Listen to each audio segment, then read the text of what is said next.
So I'm looking forward for you to give us some tips and tricks. Yeah, What absolutely. is So how to include people and not yeah, to absolutely. focus on the retention. One research that I found really, really valuable, and this is actually a book that I can definitely recommend, is by Marcus Buckingham. Now, Marcus Buckingham is a very well-known consultant in the area of teamwork, and he works for the Gallup organization. He was actually a guest speaker of what one of our events. His latest book is called Love and Work, and it's kind of challenging. Why should you put the two together? Like when you think about love, you maybe think about your kind of personal relationships, not about work. But he's talking about if at the end of the day we find love in what we do, that will keep us filled, right? And when we Yeah. look at creating that kind of environment where people feel included, we're looking at giving them the feeling that we value them and helping them see value and see love in what they do. So we have put in the guide 4 questions that you should ask your team in order for you to kind of figure out where they're at and help them. He shares something like that. He says, talk with your people about what did you love about last week. Mm-hmm, Think about mm-hmm. that.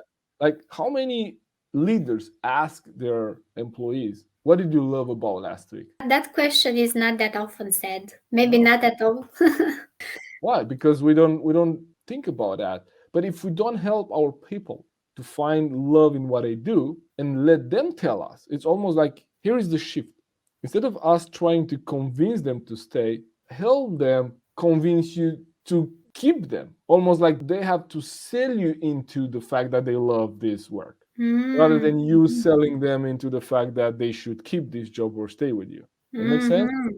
It's a different perspective. It's another switch in the perspective. Yeah. Exactly. That's exactly right. Because if you think about that, asking people what do they love about last week, it will help them. They will have to come up with something. Maybe they don't come up with something at the first time you ask them, but if you ask them next time, they maybe come up with something, which means that you Yeah. help them find love in what they do, right? And then ask them, what did you learn last week? Because the first question helps them to find interesting things and something they love and find interest in their work and you kind of shift the conversation between them complaining about 1 or 2 things that do not work into them kind of telling about the fun part of their work, right? And the second one Yeah. is, ask them, what did you learn last week? Mm-hmm, mm-hmm, And that mm-hmm. also keeps them and their mind into, oh, okay, so if I know that when I meet Florian, he's going to ask me these questions, it's better for me to kind of find out something that I learned last week. And if not, then Be maybe prepared. I'm going to exactly, I'm going to add something that I should learn maybe during next week. So that way it keeps their mind on this is a developing place. This is a place where I can develop, where I learn new things, right?